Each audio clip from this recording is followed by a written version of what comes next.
Hi everyone, my name is Bala. In this video, I'm going to talk about the recently released paper Search Woven Agentic Search Enhanced Large Reasoning Models. So, first of all, we all know what is a large language model. It's an AI model which has been trained on the vast amount of data.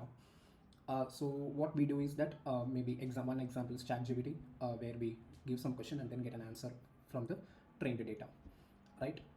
Suppose in case you want to build a reasoning model, you want to have a model which does a lot of chain of thought internally, where it it tries to connect the dots by having reasons on each step.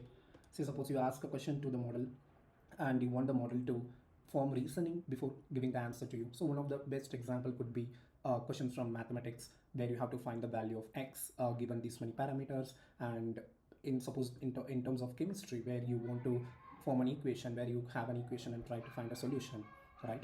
So for all these, you need the model to come up with an answer based on the reasoning and not just based on the facts, right?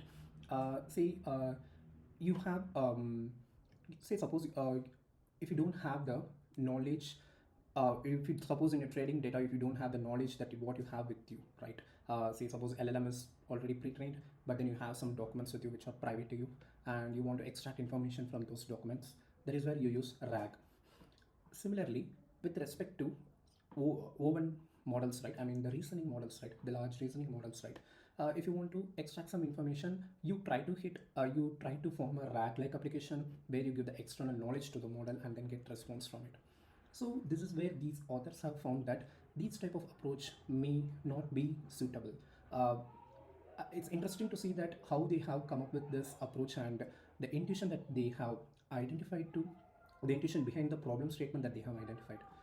Okay, let me quickly explain you with some examples that I have. I'll explain the architecture that they have designed for this search woven.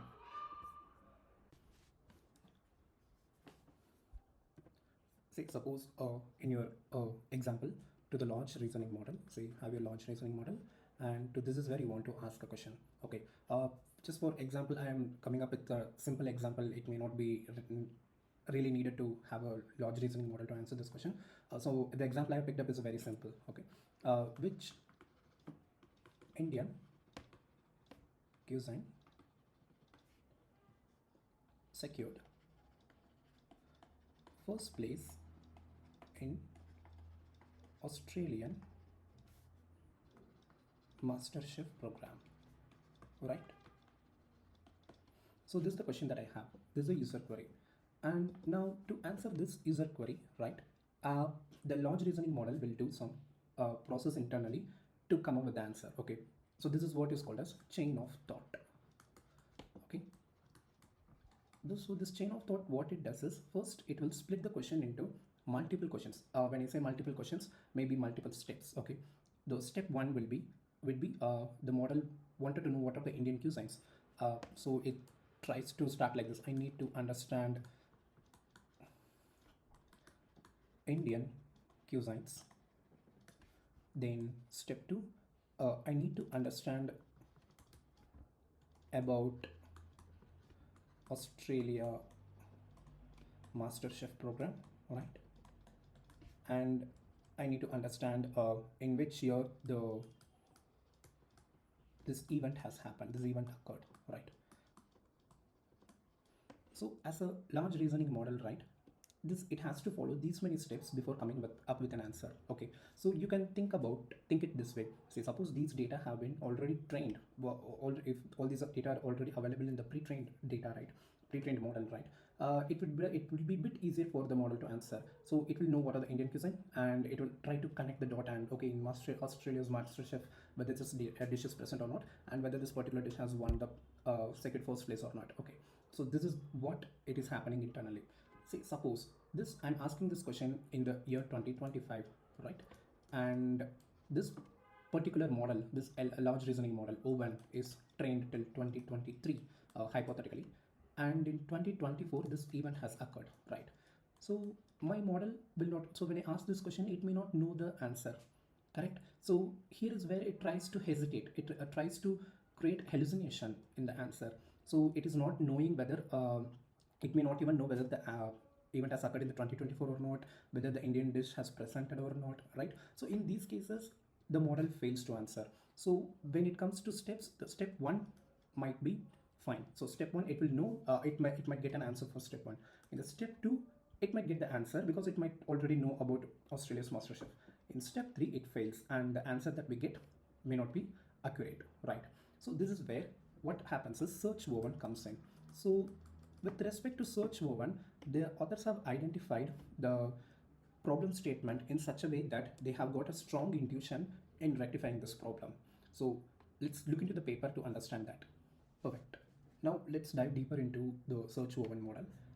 Here in this paper, I understood few terms and it was quite interesting to know those terms. So let me explain you those terms first. We all know RAG, Retrieval Augmented Generation technique, right? But then here in this paper, I understood that RAG is a problem-oriented approach. Okay, when you say problem-oriented, it means that if you ask a question, if you have a question and say you are hitting a vector database to get the similar documents, then you are hitting the LLM to get a response out of it, right? So here what you're doing is that you're just having a question and then getting an answer for it. So probably they're trying to say that it is just to bring up the factual information, right? So that is what they're calling it as problem oriented. I just thought that I will give you and talk about this before moving ahead. Okay, so now let's go deep into this paper. Here the authors have picked up a QWQ model. It is a model that is being released by Kevin. It is a 32-bit preview model. Again, yeah, QWQ is a large reasoning model. So when they tried asking some questions to this model, what they have identified is that when they tried debugging the chain of thought that has been happening internally, they found some interesting facts out of it. So this is what those facts. See, suppose you ask a question and when the chain of thoughts, right, when it is forming that step one, step two, step three and all, at one point of time they identified that the model is trying to use these words. Wait, perhaps, alternatively, likely, all these words. So in terms of the conversation with a human, right, you ask some questions to in the middle of a discussion and then you ask some questions and then whenever a human uses these words, alternatively, likely, so it just means that they are assuming and then giving an answer to us where they are not really sure of what they wanted to answer. So they kind of tried mimicking that particular strategy over here. So whenever these model uses these terms, it is going to result a hallucinated answer to us and which may not be accurate. So while debugging this, what they've identified this, so this is the direct reasoning model. So this is the QWQ model, and they identified that this many number of times these words have occurred. So perhaps has occurred this many number of times, and alternatively has occurred this many number of times. Likewise, likely has occurred this many number of times. And when they tried plotting this, while using RAG, they could see some decline in these number of words. So it means that the model is being sure of what it is answering. And when they applied their own framework, search woven, they have seen a huge decline in this number of words. So it means that their model is performing well when they apply the search woven strategy, right? So this is the intuition behind the problem statement that they have formed. Okay, now let's talk about the search woven framework. Let's talk about the components that are available internally and how the authors have integrated this component to get a solution. Okay, search woven, right? It has two main components. The first component is agentic RAG, and the second component is reason in documents. Perfect. So these two are the main components that are available inside search woven. Say suppose you have a question with you. Let's again get back to the same question that what we framed first internally. Which Indian cuisine secured first place in the Australian MasterChef program, and in which you're right. Say suppose the chain of thought when it forms, it has step one, and then it has step two, and then it has step three.